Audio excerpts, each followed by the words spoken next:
billahi minash shaitanir rajim. Bismillahirrahmanirrahim. I am Professor Dr.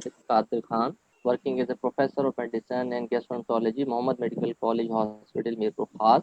I welcome all of you in second MMC COVID 2019 web series, and this is the second day of our web series. And today there will be two talks by two important speakers. First speaker will be Dr. Nand Lal, and he will talk on the COVID-19 and the liver diseases. And the second talk by international speaker Dr. Nadeem Tehami, he will talk on the COVID-19 and the pancreatic diseases. And there will be the vote of thanks and the closing remarks by Managing Trustee Dr. Syed Razim Mohammed. So before going to start, I will take over to Dr. Shamsul Arfin for the moderation. Dr. Shamsul Arfin, Vice Principal, Mohammed Medical College Hospital, Milford. أعوذ بالله من الشيطان الرجيم بسم الله الرحمن الرحيم قل هو الله أحد الله الصمد لم يلد ولم يولد ولم يكن له كفوا أحد صدق الله العظيم. Assalamu alaikum everyone. In this joint venture session jointly held by Mohammed Medical College, Mirpur Khas, Liaquat University of Medical and Health Sciences, Asian Institute of Medical Sciences, and Pakistan Medical Association, Mirpur Khas. So without sparing more time, I request our first speaker for this session. I request Dr. Nand Lal Sirani. He is the Assistant Professor in the Department of Gastroenterology and Hepatology, Liaquat University of Medical and Health Sciences, Jamshoro. He will talk on COVID-19 and the liver disease. So it's over to you, Dr. Nand Lal Sirani. Please start your presentation. Thanks, organizer, for inviting me to talk on the COVID-19 and liver disease. So I will share my screen. Can you see the screen? Yes, we are seeing you. Yes. So thank you very much. I am Dr. Nand Lal, working as Assistant Professor, LUMS Jamshoro. Thanks for kind representation. So, as you know, COVID-19 has a wide clinical spectrum. So, there are two phases, COVID and post-COVID. There is activity and recovery phase. If you can see in the activity, week 1, second week and third week, while in the recovery phase, there are fourth week and fifth week. In the first week, second week, and third week, there is a viral proliferation, viral immune interaction, and immune outcome. So, in the first week, the PCR will be positive. That will remain positive. That will remain after third week. That will remain positive or negative, and that will be beyond the fifth or sixth week. While on the second week, there will be total antibody positive that will remain positive up to the 6th week. While IgM antibody will be positive up to the second week, while IgG antibody will be positive after the third week, they will be positive beyond the third week and up to the 6th week and later on. So, if you talk about the highest group, the people age more than 65 years, people of any age with certain underlying conditions, especially not well controlled, including hypertension, cardiovascular disease, patient have diabetes, chronic respiratory disease, patient having cancer, patient having renal disease and obesity, while that also depends upon the viral load, genetic predisposition, 3p21.31, and gene cluster on chromosome, while blood group A is higher risk, while O most protective. So now I'm coming on the liver and COVID. So Can you remove this, Dr. Qadir? Can you remove this side tree name?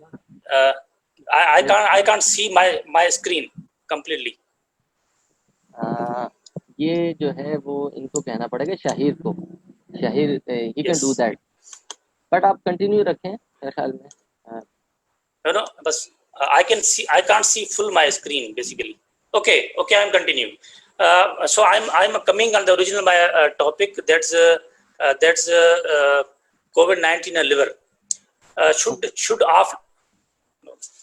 Should off-label pharmacological treatment for COVID-19 be continued in the case of liver derangement? So, as you know, off-label treatment is being used widespread in the whole world and in the Pakistan. So, if patient has liver derangement, should we use or not? First of all, if patient has a liver derangement, like liver function test or derangement, we should think about the COVID-19 itself. Patient may have ischemic hepatitis, patient may have hypotension and sepsis, patient may have drug-induced liver injury or underlying liver disease. So this very good slide, nicely elaborated. If you can see here, first week, second week, and third week. First week is viral proliferation, as already discussed, viral immune interaction and immunological.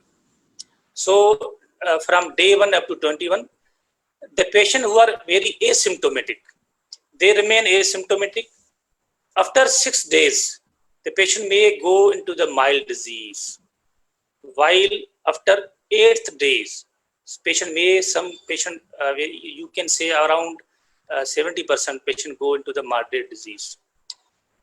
Very few patients, they go into the severe and critical condition. So asymptomatic, mild and moderate patient, they can be managed at the home, while severe patient and critical patient, they definitely require the hospital management. In the hospital management, the off-label treatment like remdesivir, dexamethasone and tocilizumab, they are being used. And they definitely, when patient comes on the oxygen, they definitely, these treatments should be used, they should not be delayed. So now the off-label treatment, we should see the drug and safety. The drugs, they are the immunomodulators, antivirals, antimalarials, and monoclonal antibodies. In immunomodulators, they are the interferon alpha, interferon beta, and corticosteroids. They have definitely ALT elevation, ALT more than 2 to 3 times, and corticosteroids, they can cause HBV reactivation. So better to check HBV before starting the corticosteroids. So contraindication, it is contraindicate in the decompensated liver disease. So while interferon beta not specified, while corticosteroids, no evidence of increased toxicity in hepatic impairment, except checking of the hepatitis B surface while antiviral favipiravir and lopinavir, remdesivir, they also cause ALT elevation. So lopinavir and ritonavir, it also causes increased risk of hepatotoxicity in patients with chronic liver disease and ALT elevation or hepatic decompensation. While remdesivir, it causes mild ALT elevation, but there is safety in hepatic impairment is not specified. While ribavirin and nitazoxanide, it also causes the ALT elevation, but no evidence of increased toxicity in hepatic impairment. While antimalarial chloroquine and hydroxychloroquine has also been used, it also causes less than 5% ALT elevation. So safety in hepatic impairment was also specified but mild.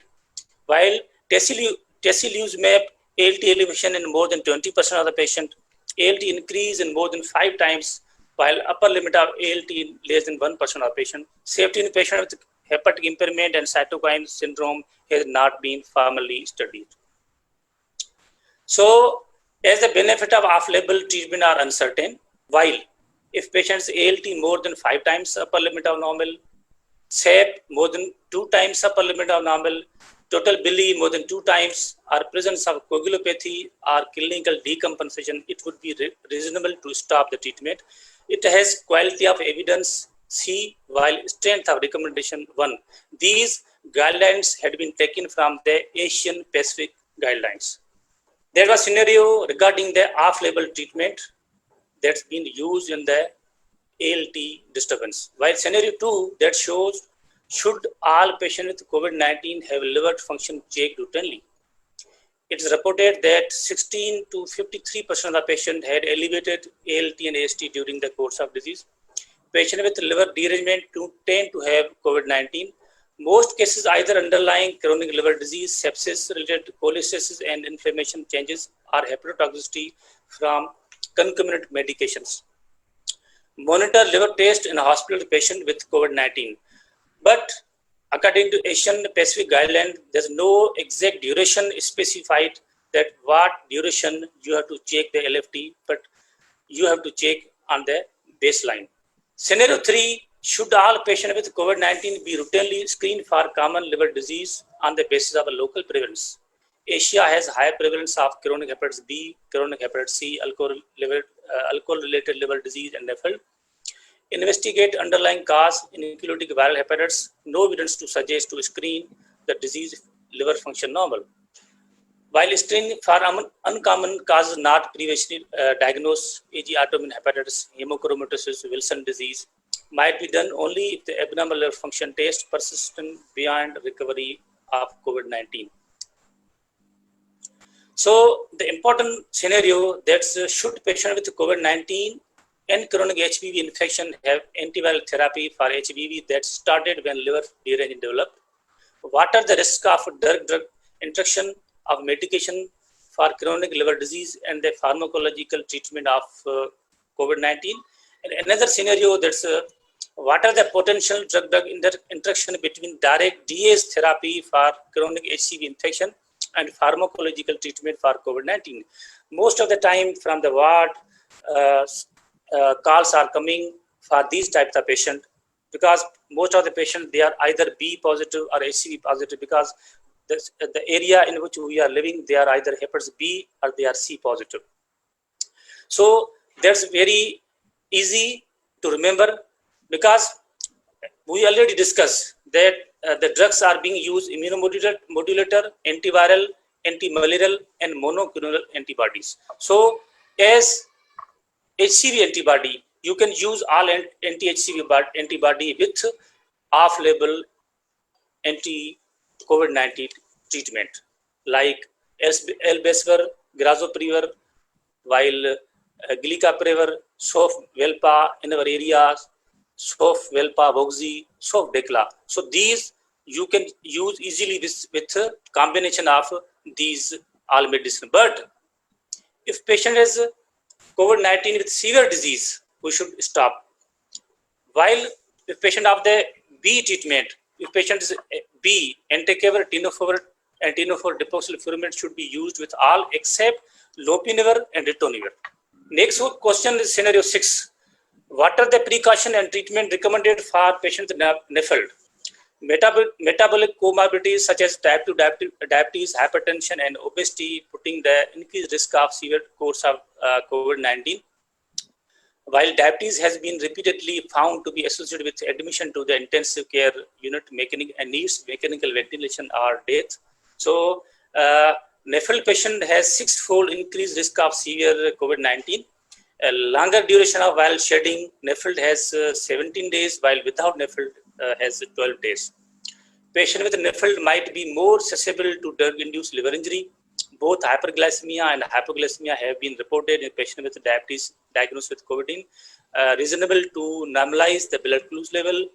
NAFLD commonly have hypertension, shock can occur in patients with severe COVID. Monitoring and timingly adjustment of medication for these metabolic disorder reduce the risk of adverse outcome. Quality of evidence C, and strength of recommendation is 2. Now, the important regarding the liver disease is how should hepatocellular carcinoma surveillance be done during the COVID-19 pandemic? And as you know, if we are for the HCC, if we are timingly screen for HCC, it's better to stop that disease progression. But during the pandemic of the, it's better to give good time to decrease the exposure to the liver disease for the COVID-19. Delay hepatocellular carcinoma screening by 3 months because hepatocellular carcinoma surveillance every year also provide benefit with no difference on overall survival. Because of shortage of healthcare resources and staffing, some non-urgent healthcare might be cancelled or delayed to facilitate reallocation to urgent services during the COVID-19 pandemic. Delay probably around 3 to 6 months if there is substantial community transmission of COVID-19 in the region. This has quality of evidence C, strength of recommendations 2. So, how should patients of hepatocellular carcinoma be managed during the COVID-19 pandemic? So, bridging therapy with TRACE, RFA, and systemic therapy might be offered in place of potentially curative intervention like surgical resection or ablation. So, coupling this therapy with close monitoring such as imaging and alpha-fetoprotein should be reduced to reduce the risk of patient progressing beyond criteria for transplantation like resection and ablation. As you know, resection or ablation are the curative, but during this pandemic, as you know, the all anesthetic are being busy in the ICU setup where they have to give full duties for these patients. How should varicella screening be done during the COVID-19 pandemic? During this period, gastroenterologist has to think about this also. So we have to think about the GI procedures. We have to think about the we have to prioritize about the procedures. Minimum PP for general patient triage, recommended PP for suspected confirmed novel corona cases. If patient has suspected or corona, then we have to face shield, goggles, cap, N95 respirator, isolation gown that should be waterproof, and disposable glove. While if patient in the minimum PP, that also face shield, goggles, eye visor, surgical mask, N95 respirator. So outside the endoscopy room, there should be triage and screening patient by trained medical personnel, restrict GI procedure, delay before new patient in the room. If negative pressure room, that 30 minutes. In the absence of negative pressure room, there should be at least 1 hour. So this is very important. We have to prioritize like the procedure within 20 hours, we have to do the procedure within 8 weeks. We have to do the procedure we have to do beyond 8 weeks. The procedure we have to do and within 24 hours, these are the cholangitis, upper GI bleeding, food infection, or some hospitalized patient. While the procedure we have to within 8 weeks, they are lower GI bleeding, large colonic EMR, sigmoidoscopy for evaluation of ulcerative colitis. While the procedure we have to do beyond 8 weeks, they are screening colonoscopies, colonoscopy following FIT, possible, or EGT for dyspepsia, or EGT for other procedures. So what are the special arrangement and precaution in patient needing liver transplantation during the COVID-19 pandemic? With thanks, I took these slides from the, with permission of the Zegam Abbas. So they're very nice slides. They have, if you want to stay at home, avoid crowded places, visitors, parties, interest groups, meetings, shopping malls and bazaars. Delay and reschedule your clinic visit if not urgent. These are both for liver transplant patient as well as cirrhosis of liver patient. Avoid elective hospital visits. Be very careful if you have comorbid like diabetes and hypertension. If you must go out, limit hospital visit, family physician preferred, wear gloves, cap and face mask. Use the mask properly to adequately cover and seal your mouth and nostrils. Get the adequate drug supplies, 90-day supplies instead of 30-day. Get vaccinated or streptococcus pneumonia and influenza. While at home, ventilate your home, room, open windows and door at least twice a day. Eat a balanced diet, take vitamin supplements if the appetite is poor. Prefer soft foods to reduce the risk of bleeding from dilated veins in your food pipe. Attend Zoom meeting and internet-based education sessions. Then scenario 11, what are the special arrangement and precaution in managing patient after transplantation during the COVID-19 pandemic? So that already discussed. Telehealth should be available in most transplant centers. Clear instruction, patient awaiting liver transplantation to maintain physical distancing. All potential donors should be tested. Check for any drug interaction. It is not necessary to reduce immunosuppression of the stop mycophenol, mofetal, or asymptomatic patient. Patient or their caregivers 19 symptoms should not visit their liver transplant clinic. All patients after transplantation should avoid an unnecessary outpatient visit or arbitrary delay for 3 months. Reasonable might be necessary if COVID-19 outbreaks are going in the region. Scenario 12, that's most important. Should patient with decompensated cirrhosis be sent to the intensive care ICU if it develop respiratory failure due to COVID-19? So, secure cirrhosis surveillance, the registry has been done that shows high mortality rate for SARS-CoV-2 infection in patient with pre-existing chronic liver disease and cirrhosis. Preliminary result from an international registry. So that's already been, we in Pakistan, we don't have more data on this, but I have already discussed that patient of the cirrhosis, they should stay at home, no extra visits to clinics. So emphasize well-known prevention measure to patient after transplantation.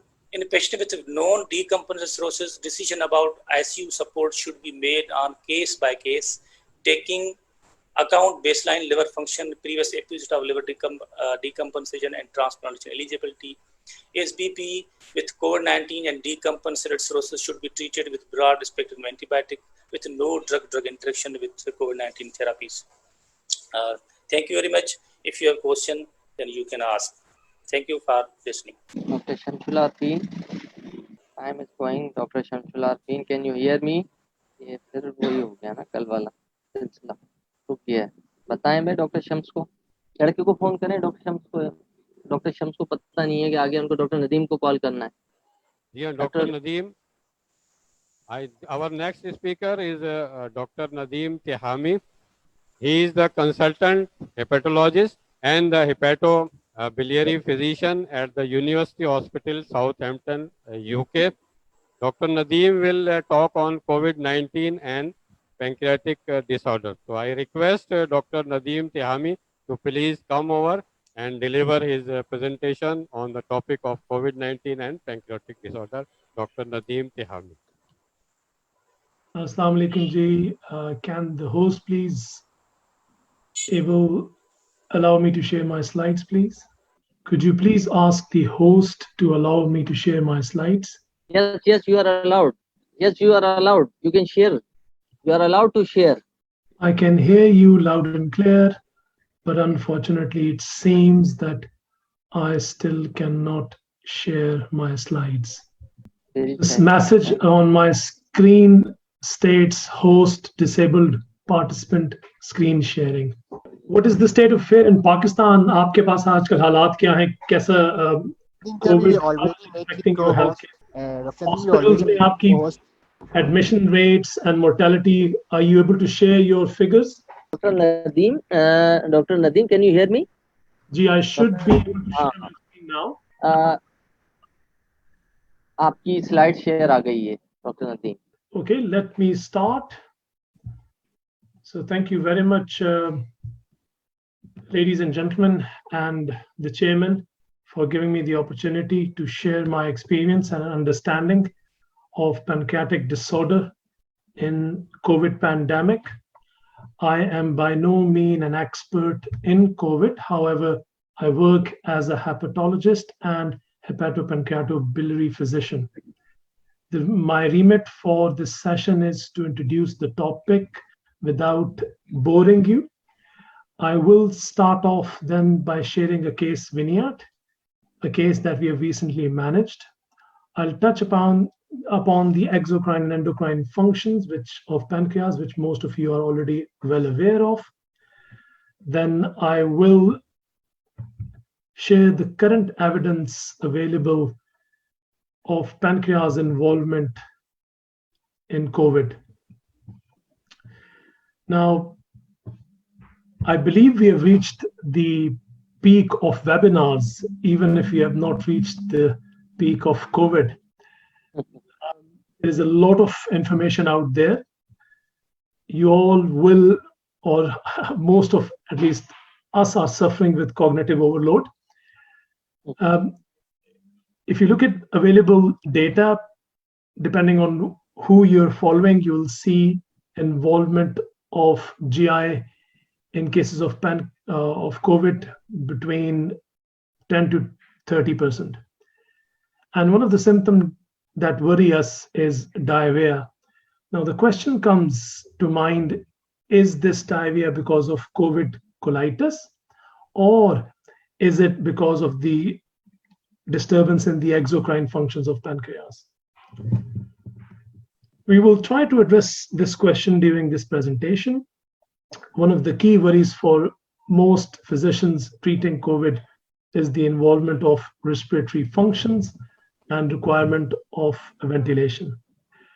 We do have understanding of this virus to some extent from previous SARS infection in nearly 20 years ago. And therefore, we believe and understand that mechanism of action or entry into the cell is through the ACE2. This is where the controversy is, because pancreas, which is usually regarded as a scruffy little cousin of liver, doesn't seem to exhibit many symptoms. Now, is that because there are no receptors on ACE2 receptors on pancreas, or is there another reason for it? So let me share one of our cases that we have recently managed. A 60-year-old gentleman who ended up staying over 2 months in our intensive care. So he presented in the first week of April with quite nasty COVID pneumonia.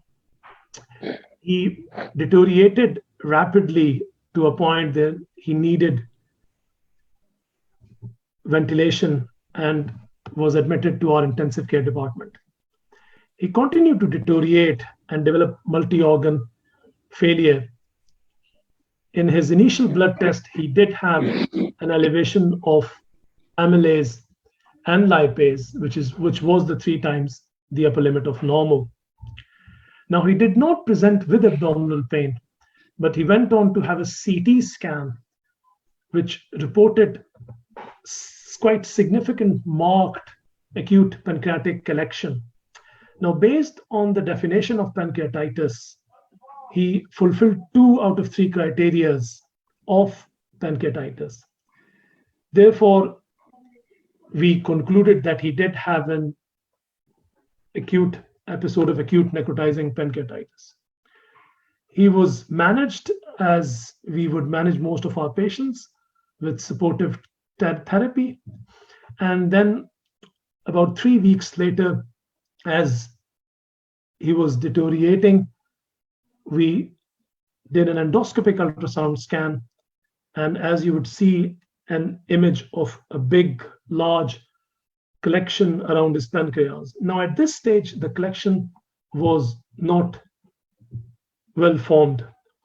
There is a data out there. I think there is a Danish series, and there is a series, or in fact, some case series from America as well, where they've looked at patients with multi-organ failure diagnosed with acute pancreatitis based on the elevation of serum amylase who had presented with typical abdominal pain.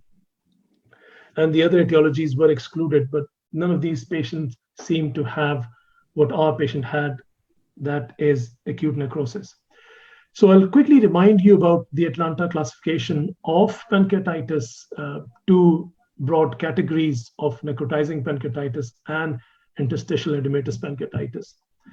And the reason I'm sharing this with you is because our usual approach is to delay, drain, and debride. And we aim to delay these patients for at least 4 weeks before we consider intervention. The case that I've shared with you, he did have major collection. And we know that we aim to drain if collection is symptomatic, either pseudocyst or walled-off necrosis.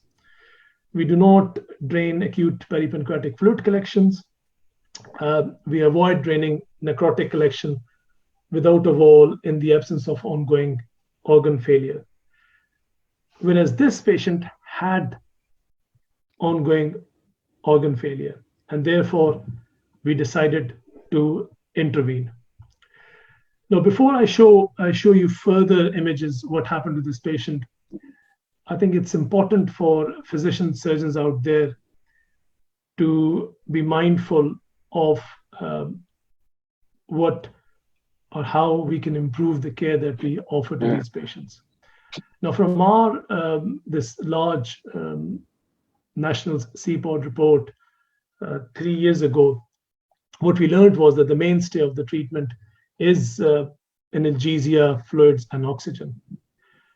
We recommend prompt nutritional assessment and early enteral feeding, and aim to achieve complete calories requirement for an individual by the end of the first week.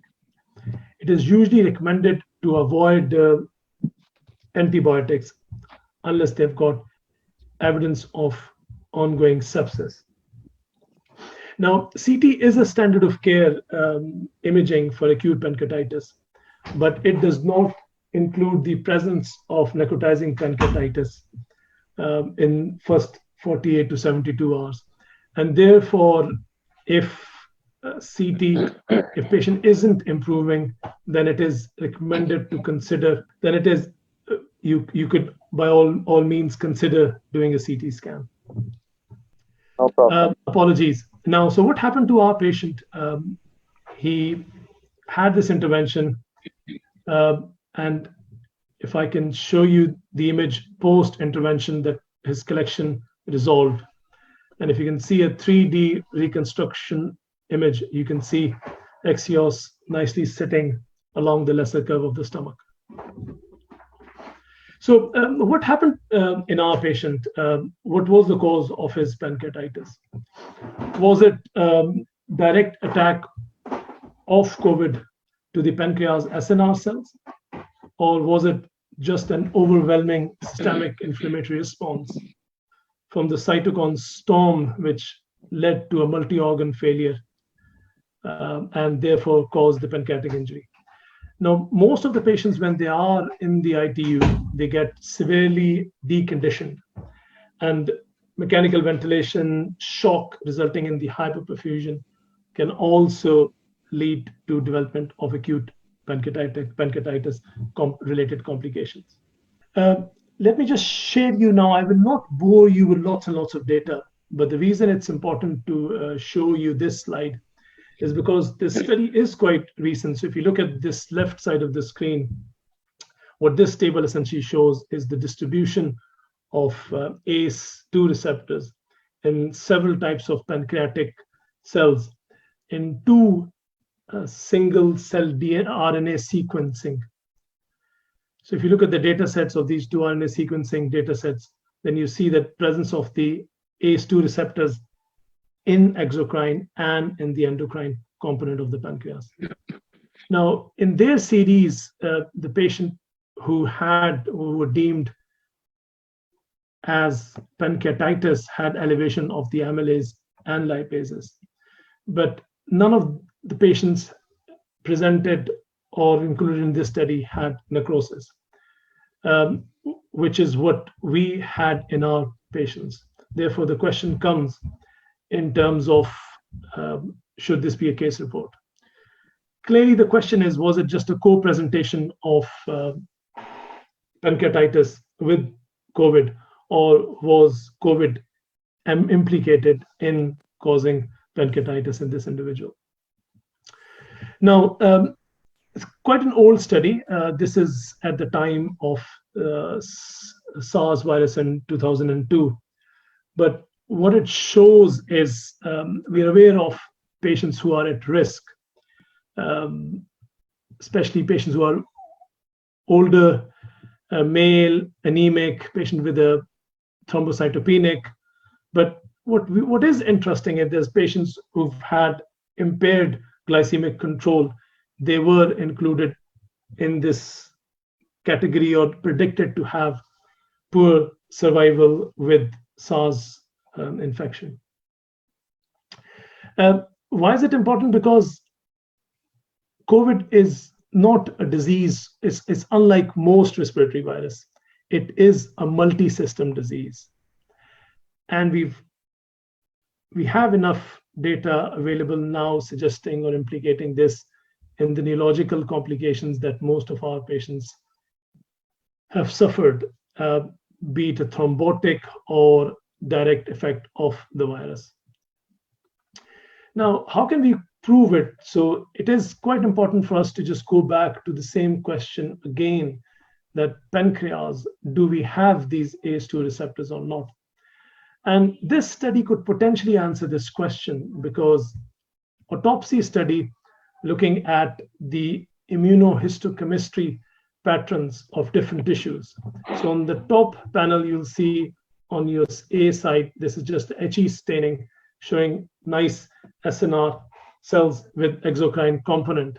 And there's not much uptake, but when you look at the immunohistochemistry pattern, there is quite marked uptake or staining in the exocrine tissue.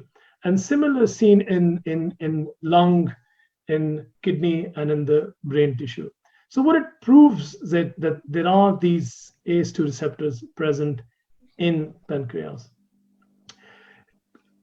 The data, most of the data starts coming out from China after the initial pandemic, and the cases reported there. So I mean, in their this study of 52 patients, they reported 19% patient who've had pancreatic injury. Now, what sort of pancreatic injury they had? They reported patients with pancreatitis, and they also reported patients who've had increased insulin requirement, more patient presenting with DKA in type 1 group, and in type 2 group, most patient presenting with HONC, the olden days, or hyperglycemic hyperosmolar state as we regard it these days. What was interesting to see that in this group of patients, if you compared it, the patients who've had pancreatic injury to the patient who did not have pancreatic injury, there was a higher incidence of loss of appetite, diarrhea, and there was a severe illness in the patients who've had pancreatic injury. The CD3 T cells, CD4 T cells markedly reduced in the patients who've had pancreatic injury compared to those who did not have pancreatic injury. Similar findings were reported on the other laboratory parameters such as AST, gamma GT, creatinine, LDH, and ESR. Now, despite all this, there wasn't any significant impact of this injury on the overall outcome of these patients. What does this mean? I mean, critically looking at these studies, the patients who were included in their group, they did not fulfill the classical definition of pancreatitis, as we all believe that is the 3 times rise in the amylase, radiological changes, and abdominal pain.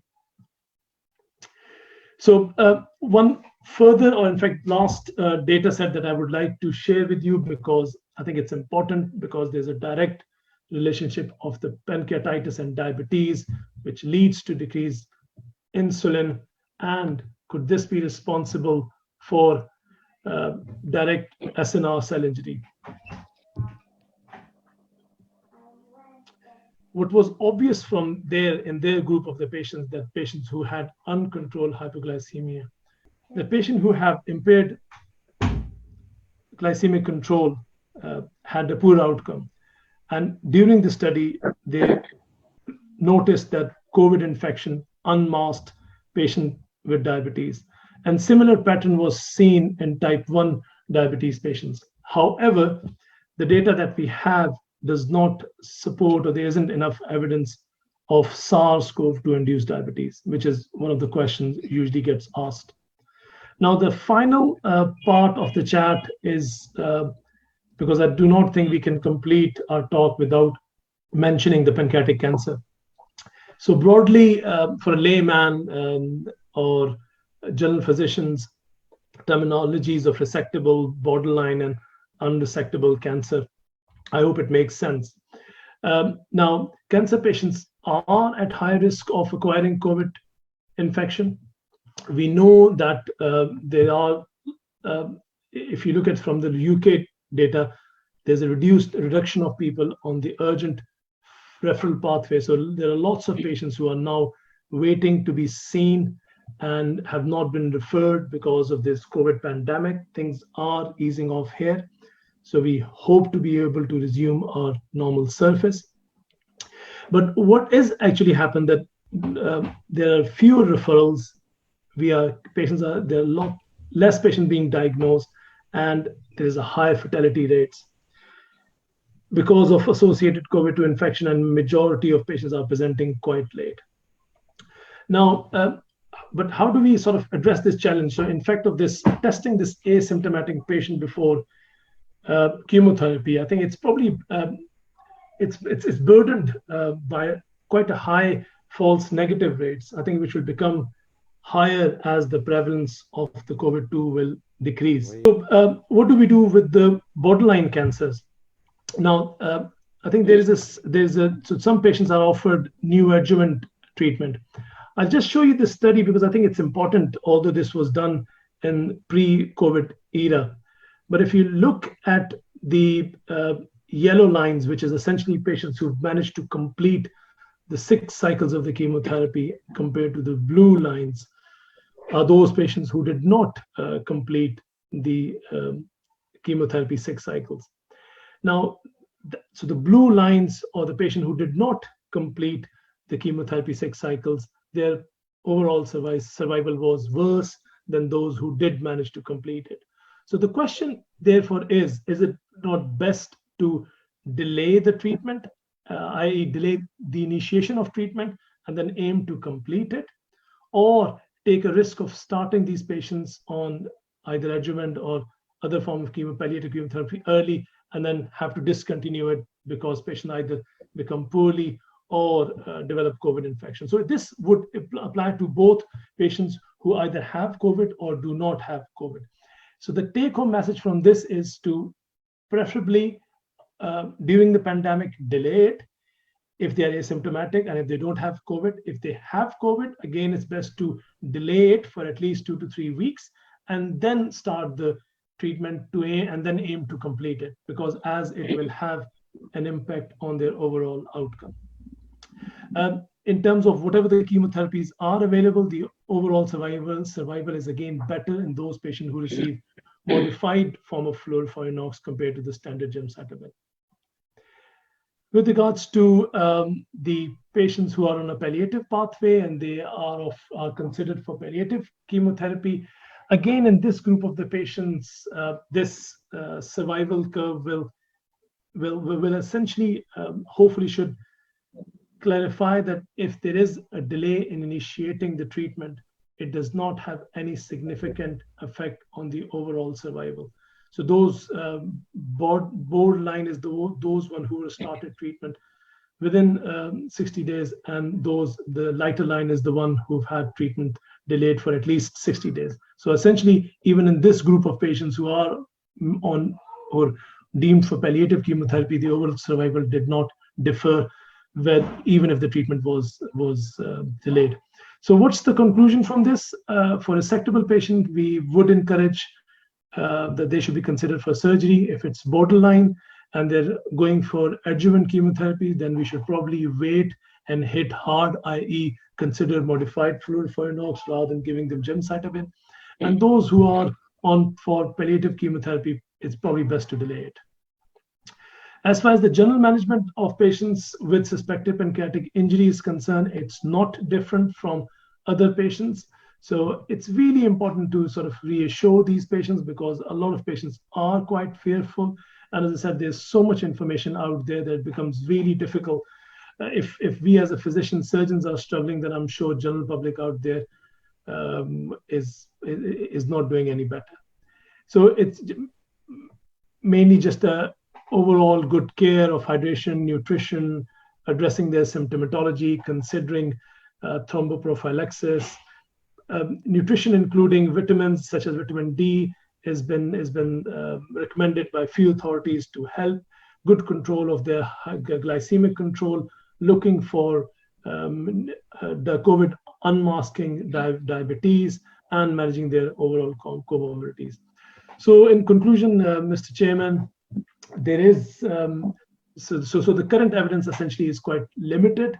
So pancreas is probably one of those organs which isn't affected severely, or there are not many patients presenting with pancreatic manifestations of COVID. There are certainly further studies essential, and if there is a real world data out there looking at the effect of COVID on both endocrine and exocrine function, then it would help.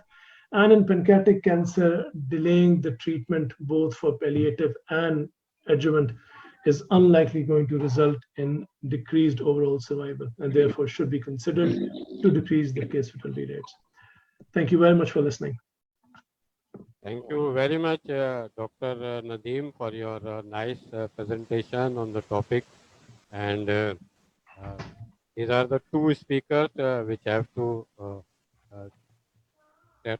talk about the COVID and other problems in this session. Now we have a few questions from the audience who are seeing this session. From Dr. Nand Lal, someone is asking that are the liver compromised or those having some liver problems, they are most susceptible to the COVID-19? If yes, why? If no, it's okay. So Dr. Nand Lal, please. Yes, thank you. Basically, COVID-19, due to COVID-19, liver is being affected because the COVID-19 has a receptor, AC2 receptor in the cholangiocytes. Basically, AC2 receptors are widespread in the whole body, in the alveoli, in the GI system, and even in the cardiovascular, and as Dr. Tehami Sahab has discussed, in the pancreas. So AC2 receptor in the whole body. So normally the function of the cholangiocyte is for regeneration and adaptive system. But once cholangiocytes are being affected by this COVID-19, the adaptive system has been disturbed, and that leads to the LFT disruption. So this is the first mechanism of the COVID-19 that leads to the cholangiocyte disruption. Second is the direct activation of the COVID-19, because COVID-19 is present in the portal and system circulation, that also leads to the damage to the liver by the these COVID-19. Third is the activation of the immune system in the COVID-19. So dysregulation of the innate immune system can be aspect of the liver injury in the COVID-19. Patient with COVID-19 exhibit marked activation of inflammatory markers, including the abnormal level of CRP, lymphocyte, neutrophil, and cytokines. In particular, inter IL-6, the mechanism may contribute to pulmonary and extrapulmonary injuries that also leads to the liver injury. Fourth is most of the time the drug effect. So most of the time the drug is studied. As I already discussed in my presentation, that if once in the COVID-19 patient, if he has liver injury, we should suspect COVID-19 itself. Ischemic hepatitis due to hypertension, maybe sepsis, drug injury, and as I already discussed, the three effects, either due to cholangiocytes, direct effect of the COVID on the liver, and the activation of the immune system. Okay, someone is also asking that are there some special precautions for the patients having liver problems with COVID or the pancreatic problem with the COVID, like we have normally social distancing, hand sanitizer, mask, gloves, all that. So are there any special precautions for these patients? Basically, for pancreatic portion, Dr. Nadeem Tehami will cover. I'm asking, I can give you reply about the liver disease. So as I have discussed in my presentation, that decompensated liver cirrhosis, our cirrhosis of liver cirrhosis are also as a high risk group. So these are also high risk groups, and they should be kept in risk list for developing the COVID-19 liver infection. So these patients should be stay at home. They should not go unnecessary to the clinics. they should not have unnecessary visits to the ultrasound clinics. They should not visit for unnecessary endoscopies. So these are the precautions. As they all precautions, they are for the others, they should be having precaution for these patients. So these are the very immunocompromised patient, cirrhotic patient are very immunocompromised patients. So they should be very much conscious about their health. Dr. So Nadeem, for would you pancreatic, please?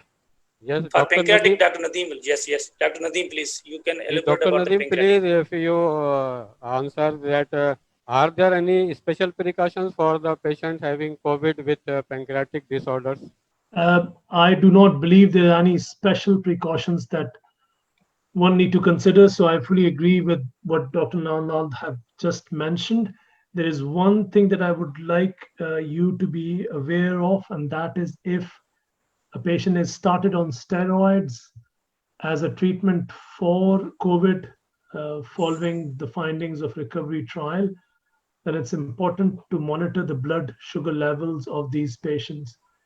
As I've shown you briefly, an outcome from a study stating that patients who have impaired hyperglycemia are at increased risk of severe disease, and there are patients who will develop poor blood glucose level during the treatment and during the illness of COVID. So that is just one point to bear in mind. Thank you very much. Dr. Right. Qadir, क्या हमें Basically, doctor चेतन Yes, ने yes. और doctor रजी ने join किया है? Doctor चेतन और doctor रजी दोनों मुझे नजर नहीं आ रहे हैं. तो we have 5 minutes, तो मैं एक आध आप और you can क्वेश्चन take पूछ question. लेके You can take question. उसके बाद अच्छा फिर डॉक्टर आप नदीम, जी डॉक्टर डॉक्टर रजी नदीम ने आके तो तिहामी. कंक्लूडिंग आप कर लीजिएगा. अच्छा डॉक्टर तिहामी जो थे वो पाकिस्तान की सिचुएशन पूछ रहे थे. एक तो डॉक्टर तिहामी को एपोलॉजी के उनकी जो स्लाइड शेयर में थोड़ा सा प्रॉब्लम हुआ, और बहुत ज़्यादा शुक्रिया doctor Nadeem Tihami for your joining. आपने अपना टाइम निकाला कीमती, और आप ये पूछ रहे थे कि what is the situation in Pakistan. तो सिचुएशन 2,45,000 केसेस में पाकिस्तान में हुए थे, और उनमें से नियर अबाउट 5 to 6,000 डेथ्स हुई हैं. तो the ratio of the cases versus the death ratio is lowest, but we have to do more tests. जो इसमें जो टेस्ट का रेशियो है वो भी ये भी कहा जा रहा है कि कोई टेस्ट भी जो है वो डेली बेसिस पे होते हैं. तो हमारे यहाँ पर जो है वो सिचुएशन बहुत ज़्यादा ख़राब तो नहीं है, लेकिन जैसे डॉक्टर नदीम तिहामी ने कहा कि इस वक्त जो है वो पीक हमारा तो आया है ना आया, लेकिन जूम का पीक ज़रूर आ गया है वेबनॉर्स का. अच्छा डॉक्टर नंदलाल, आपने शुरू में जो एक स्लाइड दिखाई थी कि this blood group is more prone to have high risk for the कोविड-19. आर डॉक्टर देयर रजी साहब ज्वाइन. जी डॉक्टर ये वैसे ये वैसे आपका सवाल मैंने सुना, ये वैसे टिपिकल बायोकेमिस्ट्री का सवाल है ये. ये इसमें कोई स्टडी तो नहीं हुई है, ये मैंने एक स्लाइड देखी थी तो उसमें मैंने ऐसा होता है ना, कोविड-19 के पेशेंट का सबका तो ब्लड ग्रुप नहीं हो रहा, तो ये नतीजा अखज कर लेना कि ये ज्यादा मोर प्रोन है. तो मेरा ख्याल ये कोई स्टडी एक देखी थी मैंने, उसमें ये लिखा था कि उसमें क्रोमोसोमल बताया था, क्रोमोसोम एक स्पेशल एंड ब्लड ग्रुप का उसमें एक चीज थी कि उसमें जो है स्पेशली तैयार उसमें ये कि जो सिक्योर स्टडी और मल्टीपल स्टडी फ्रॉम चाइना जो शो हुई थी जिसमें ब्लड ग्रुप का उन्होंने बताया था. तो कुछ ब्लड ग्रुप ऐसे थे जिसके अंदर पेशेंट जो प्रोटेक्टेड थे, और कुछ क्रोमोसोमल स्टडी जो लेटर ऑन हुई है उसमें क्रोमोसोम जो 21 है उसमें जो है वो एक और लास्ट क्वेश्चन है कि is there any specific nutrition for the patient of liver with कोविड-19? यस ये अच्छा उसमें ये है कि देखें उसमें दो चीजें हैं.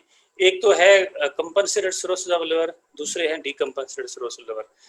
जो कंपनसेटेड सिरोसिस ऑफ लिवर हैं और डीकंपनसेटेड है, उसमें ये पहली बात ये कि मैंने बहुत सी चीज़ें जो कि मैंने अपनी आपको पहले भी मैंने कहा था कि मैंने काफ़ी चीज़ें जो इसमें जो डिलीट कर दी थी अपनी प्रेजेंटेशन में, क्योंकि टाइम काफ़ी कम था. उसमें ये है कि सिरोसिस ऑफ लिवर के अंदर जो हमें वैसे भी डाइट न्यूट्रिशन अच्छी रखनी होती है. उसमें ये कि हमें सबसे पहले बैलेंस डाइट, वेजिटेबल्स, फ्रूट्स, ये चीज़ें हमें वैसे भी अच्छी रखनी है. मगर जो सिरोटिक पेशेंट हैं जिसके अंदर हमें वेराइसिस होते हैं, क्योंकि इस कंडीशन के हालात में हम वैसे भी एंडोस्कोपियाँ हम बहुत कम कर रहे हैं पेशेंट्स की, कि उन पेशेंट्स की हम एंडोस्कोपी कर रहे हैं जो पेशेंट अपर जी ब्लीड के साथ आ रहे हैं उसी की एंडोस्कोपी हम कर रहे हैं. तो जो पेशेंट जिसके अंदर वायरसेस बन गए हैं तो उन पेशेंट को सॉफ्ट डाइट लेनी पड़ेगी, क्योंकि अगर वो हार्ड कोई चीज़ लेंगे तो उसमें ब्लीडिंग के चांसेस हैं। तो कोशिश करके वो सॉफ्ट डाइट ही खाएं तो ज़्यादा बेहतर रहेगा, क्योंकि अगर ब्लीडिंग हो जाती है तो डेफिनेटली उनको हॉस्पिटल आना पड़ेगा। हॉस्पिटल आने के बाद इन्फेक्शन है, हॉस्पिटल स्टे है, फिर कोविड होने के चांसेस भी हैं। तो इसमें यह कि हॉस्पिटलाइजेशन से बचना ज़्यादा ज़रूरी है। साथ साथ जो लिवर डिजीज वाले ऐसे पेशेंट्स जिनके अंदर उसके अंदर भी वायरसेस को देखने के लिए ज़रूरी नहीं है हम एंडोस्कोपी करें, उसके लिए कुछ और मार्कर्स हैं, जैसे फाइब्रोस्कैन है, मगर फाइब्रोस्कैन और ये भी अभी इन हालात के अंदर फाइब्रोस्कैन भी हम नहीं कर सकते।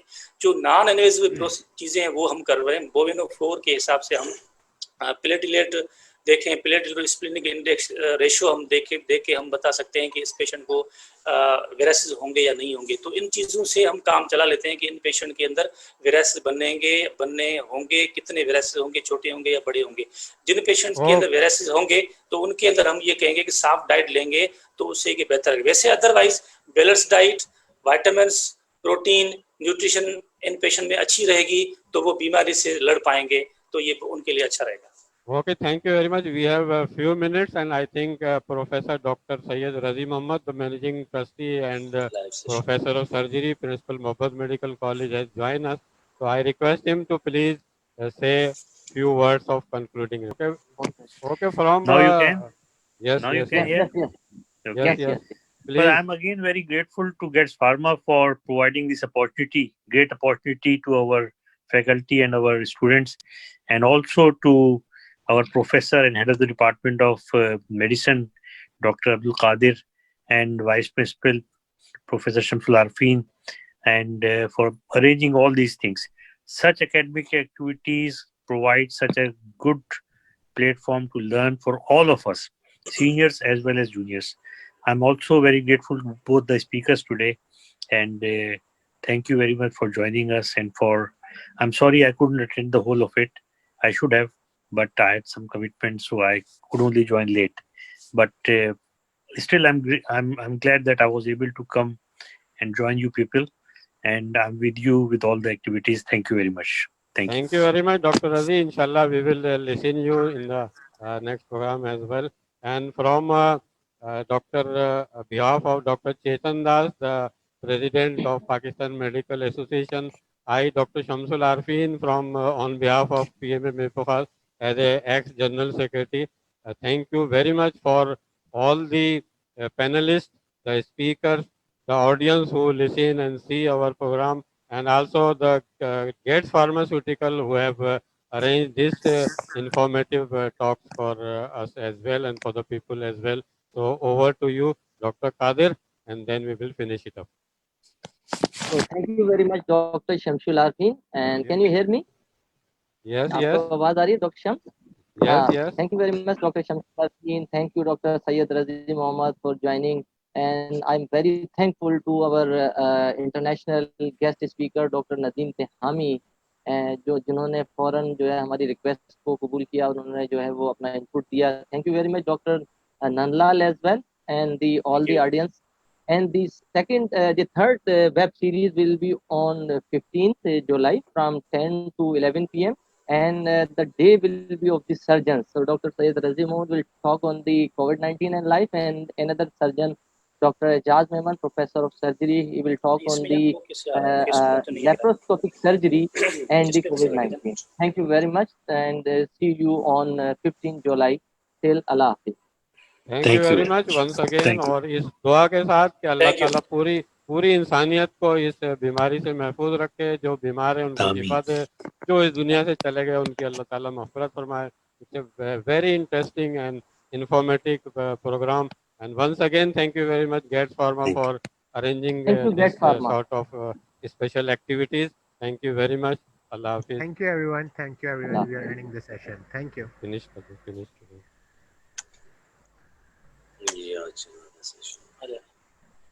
Thankful to our international guest speaker, Dr. Nadeem Tehami, जो उन्होंने फौरन जो है हमारी रिक्वेस्ट को कबूल किया और उन्होंने जो है वो अपना इनपुट दिया. Thank you very much, Dr.